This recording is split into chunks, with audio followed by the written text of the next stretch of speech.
आज़ादी जब से मिली है और अब तक लगता है कि एक ही घोटाला हुआ है और कोई घोटाला किसी को दिखा ही नहीं, और एक ही नेता है जिनको सजा हुई है, और एक बार नहीं बार बार, यानी केस एक था उसको बांट दिया गया। अरे घोटाला तो एक था ना, कॉन्स्पिरेसी तो एक ही होती।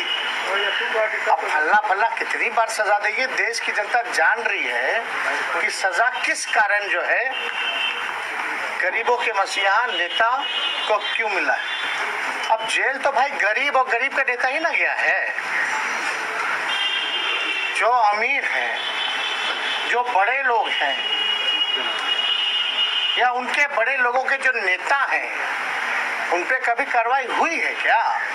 बिहार में 80 घोटाला हो गया अब तक 15 सालों के अंदर नीतीश जी के राज में, लेकिन कहाँ किसी पे कोई कार्रवाई, कहाँ कोई मंत्री या अधिकारी जो है जेल गया? या देश की अगर बात की जाए तो ये तो सोचने का विषय है कि भाई जो मुद्दा ही था उसको आप लोगों ने मुद्दा ले बना दिया गया। तो ये सारा विषय हम लोग सब लोग देख रहे हैं, जान रहे हैं, और देश की जनता तो ये भी देख रही है ना, चाहे विजय माल्या हो, मेहुल चौकसी हो, ललित मोदी हो, नीरव मोदी हो, या 2 दिन पहले ही 23,000 करोड़ रुपया लेके जो भागे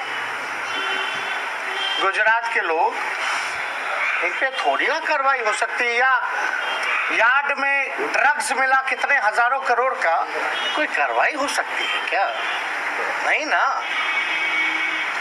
तो सब लोग तो जानते ही हैं कि भाई जो सीबीआई, ईडी, इनकम टैक्स मात्र अब बीजेपी का एक पार्टी का प्रकोष्ठ जैसे काम करता है, वही प्रकोष्ठ के रूप में काम कर रहा है। तो इस पे ज्यादा कोई टिप्पा टिप्पणी नहीं करनी है। ये लोग देख रहा है, और जनता की अदालत सबसे बड़ी अदालत हुई है, और जनता की अदालत में लालू जी कभी भी गुनहगार नहीं थे, ना है, और कभी भी नहीं रहेंगे। जनता ने सर आंखों पे बैठाया है। सबसे बड़ी पार्टी राष्ट्रीय जनता दल, लालू जी की पार्टी, गरीबों की पार्टी, समाजवादियों की पार्टी,